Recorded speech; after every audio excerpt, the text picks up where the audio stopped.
So hello today. Now we are starting question number 50 of exercise of chapter work energy power of book S. C. Verma.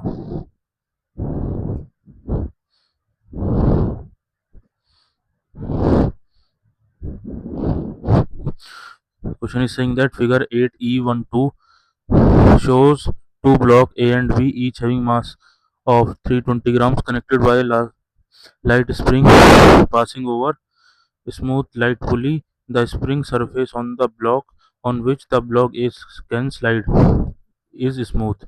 The block A is attached to a spring of spring constant 14 Newton per meter, whose other end fixed fixed to support 40 centimeter of the horizontal surface. Initially, the spring is vertical and unstretched. System is released to move. Find the velocity of the block A at instant it break off the surface below it. Take G is equal to 10. ये कह रहा है कि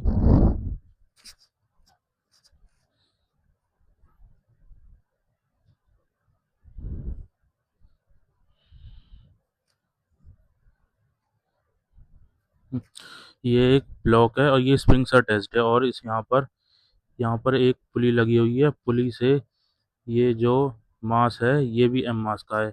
M is equal to 320 grams.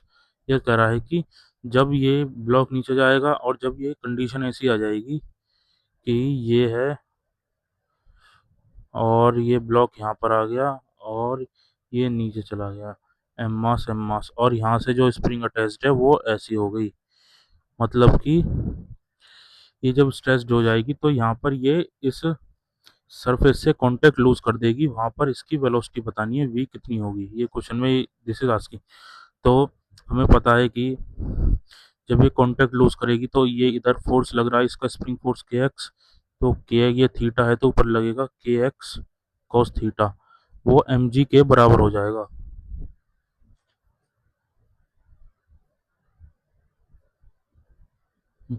M G के बराबर हो जाए तो K x cos theta is equal to M G, ये हमें पता है। तो K x cos theta is equal to M G, हमें पता है कि ये जो ईयर स्प्रिंग की नेचुरल लेंथ है एल वो दे रखी है 0.4 मीटर्स माने 40 सेंटीमीटर से गिवन है। तो इसमें जो है ये थीटा, तो ये भी थीटा, तो इसमें जो इलोंगेशन आएगा एक्स वो होगा ये हो जाएगी L by cos theta, L upon cos theta minus L, ये हो जाएगा इलोंगेशन। तो के की वैल्यू 40, एक्स की वैल्यू है L 1 upon cos theta minus 1 और cos theta is equal to M G. L की वैल्यू है 40 इंटू 0.4 और 1 minus cos theta upon cos theta से कॉस थीटा कट गया is equal to M G. तो 16 1 minus cos theta is equal to 0.32 320 grams into 10, तो 3.2 is equal to 1 minus cos theta into 16, तो 1 minus cos theta is equal to 32 upon 160। तो 16 से divide करेंगे 16 to या 16 10 जा, तो ये आ गया 1/5 equal to 1 minus cos theta. तो यहाँ से हम कॉस थीटा कैलकुलेट कर लेंगे 1 माइनस 1/5, तो कॉस थीटा की वैल्यू आ गई 4/5। हमें पता है कि स्टैंडर्ड ट्राइंगल में ये होता है 5 3 और 4, तो ये एंगल होता है 53 डिग्रीज। तो इसमें कॉस 4/5, तो कॉस 4/5 की वैल्यू हो जाएगी कॉस ये 37 cos theta is equal to, यहाँ पर अगर कॉस 37 लिखें, cos theta is equal to होता है बेस अपॉन हाइपोटेनियस, तो बेस अपॉन हाइपोटेनियस तो ये वाला एंगल होगा, तो इसकी वैल्यू होती है theta is equal to 37 degrees. तो यहाँ पर ये वाला एंगल 37 डिग्री है, ये वाला भी एंगल 37 डिग्री है। अब अगर हम इसे रीड्रॉ करें कि एक ट्राइंगल बना है जिसकी ये 37 डिग्रीज है और यहाँ पर है मास एम मास।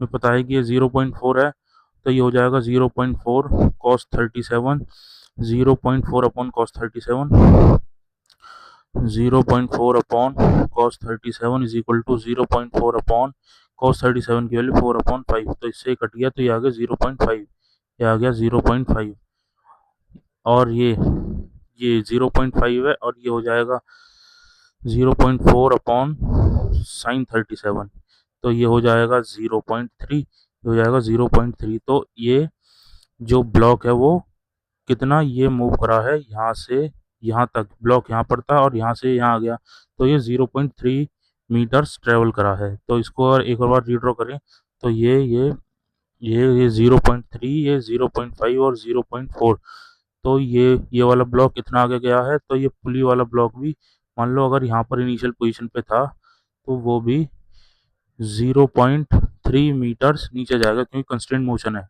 तो हमें पता है कि यही ब्लॉक की जितनी पोटेंशियल एनर्जी लूज हुई है वो इसकी काइनेटिक एनर्जी और प्लस स्प्रिंग की पोटेंशियल एनर्जी में जाएगी।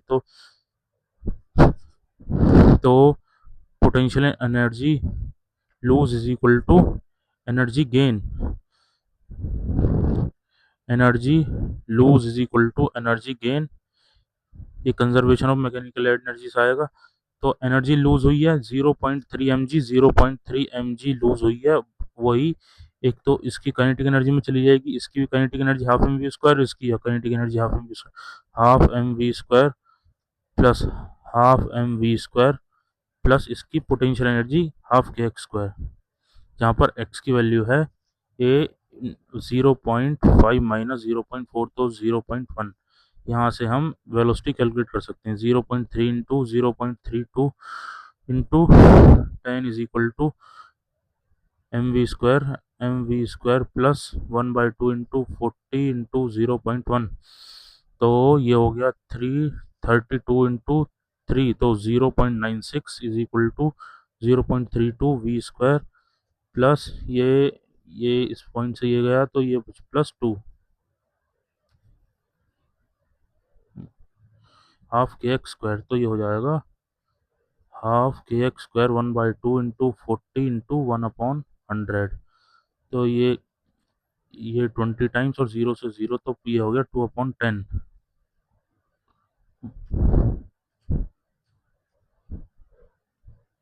इसको 100 से मल्टीप्लाई करेंगे इक्वेशन को, तो 96 is equal to 32 v square plus 200 plus 20, तो हमें पता है कि 96 minus 20 upon 32 is equal to v square, v is equal to हो जाएगा 76 अपॉन 32 का अंडर रूट। यहाँ से अगर इसे कैलकुलेट करें तो v is equal to under root ये 38 2 से डिवाइड करेंगे अपॉन 16, तो 16 का रूट 4, और ये 38 रूट 38 की वैल्यू निकालेंगे तो ये कैलकुलेट कर सकते हैं, रूट 38 इज इक्वल टू ये 6 के पास है, तो 6 से थोड़ा ज़्यादा है, 2 ज़्यादा है 38, 36 से 2 ज़्यादा है 38, तो इसका डबल 12, तो ये आ जाएगा 1/6, 1/6 का मतलब है 0.16, तो ये आ जाएगा 6.16, 6.16 v is equal to 6.16 upon 4, तो यहाँ से वी कैलकुलेट करेंगे तो 4 1 जा 4, 2 बचा, तो 4 5 जा 20, इतने मीटर पर सेकेंड्स, यही इसका आंसर है। एक बार आंसर की हम चेक कर लेते हैं, तो क्वेश्चन नंबर 50 का आंसर है 51.5 मीटर पर सेकेंड। हो आंसर करेक्ट हो, आपको क्वेश्चन समझ में आएगा। मिलते हैं नेक्स्ट वीडियो में।